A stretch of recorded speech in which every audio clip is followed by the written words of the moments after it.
My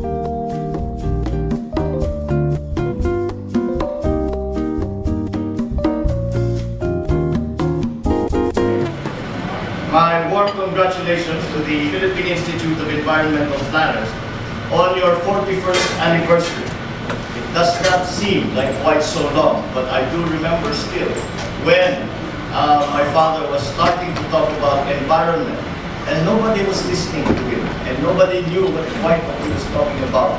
But that was 41 years ago, and this is the fruition of that concern and of that dream. And because of Presidential Decree 1308, environmental, both urban and regional planning has become a licensed profession as a recognition of its importance to the nation. The theme of your convention this year is water and its critical role for national development. The most appropriate subject matter considering that this precious natural resource has been both a savior and a curse to our national development. In the Human Development Report 2008 of the United Nations, the Philippines was in the 90th spot out of 177 nations in the accomplishment of the Millennium Development Goals to improve water, sanitation, and nutrition, classifying us in the category of medium development. In 2005, the Philippines had 85% of the population having access to improved water resources. This was down from the 87% in 1990. And 72% of the population enjoyed improved sanitation, up from 57% in 1990. We remember too well the recent droughts resulting from El Nino earlier this year that caused water shortages in many homes, destroyed commercial crops that were usually fed by regular supplies of irrigated water. Plus, there were intermittent-powered blackouts caused by dwindling electricity from the non-continuous operations of very expensively built hydroelectric plants around the country, especially in Mindanao. Our national problem for water ranges from not having enough when we need it and having too much when we have exceeded our capacity. Water, therefore, is a very valuable natural resource that must be planned for, managed, and prudently used and consumed. It is no wonder that planners have now begun to purposefully include water in their formerly exclusive land use plans for development. Water should always be considered and planned for the following basic fundamental reasons: because of flood mitigation, control, and prevention, ensuring steady supplies of potable water for households and industrial water for businesses and industries. We have to maintain adequate supplies of irrigation for agricultural crops, and managing water levels of lakes and rivers for biodiversity and ecological balance, and also the aforementioned level. Water as a precious resource has become, in many places, a terribly contentious item in areas such as the Middle East and in Saharan and Sub-Saharan Africa. Arabs and Jews, for example, in Palestine, have long fought against each other for control of water in that dry region. And it can be seen where water and the control of it is actually used as a weapon in that war.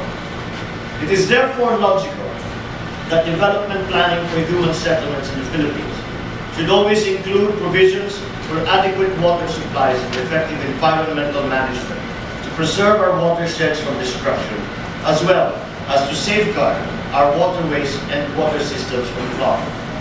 Obviously, water is a very important and critical resource element in the development plan.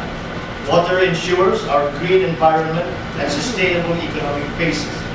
We cannot but constantly think about our water security. And that's why it was very important to me to come here and to meet with you this morning.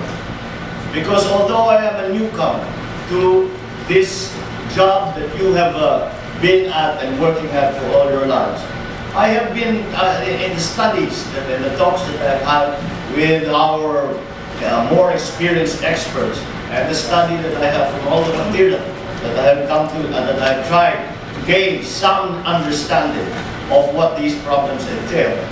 We have gleaned certain bits of knowledge and come to some conclusions about the problems that we are going to face. It is absolutely imperative that we, as we have noted, if we look at low-cost housing and socialist housing, the size of the plot of land, the size of the houses which we give to this kind of project has grown steadily smaller every year.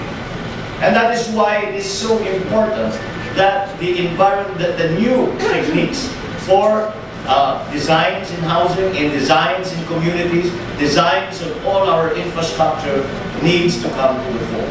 Everything that we do is now impacted by the effects that we have on the environment and that the environment has on us. Last October in Geneva, and the main subject that we spoke about, well, of course, vis-a-vis what happened in Pakistan and the flooding in Pakistan.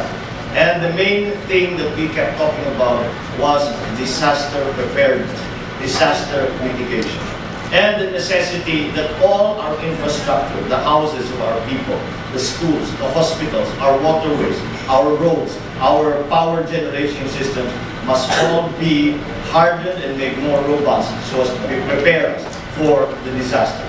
For the first time in my 9 years as governor, the farmers would come to us and ask us when to plant, because they could not identify anymore when the rainy season had started, when the dry season had started. While all the traditional tests and all the traditional timings that they had used for the last 20 generations simply no longer apply. They would plant tobacco too early, it would rain, and the crop would be ruined. Perhaps when we talked about big industrial projects, when we talk about big housing projects, when we talk about any kind of development, we spoke about engineers, we spoke about architects, we spoke about banks and funding managers.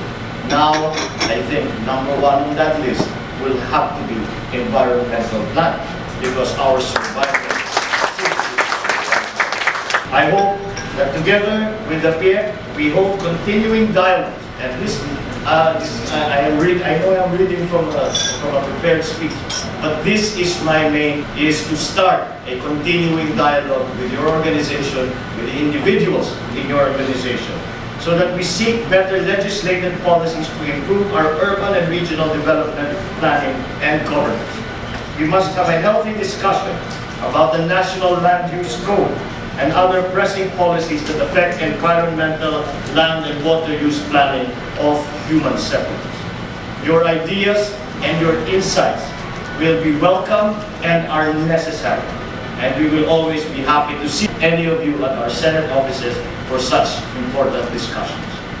In closing, once again, my congratulations to the Philippine Institute of Environmental Planners on this occasion, and I look forward to a continuing relationship with the professional EMPs in our basic advocacy for a better quality of life in Philippine cities, towns, and all communities and settlements. Thank you, and good morning.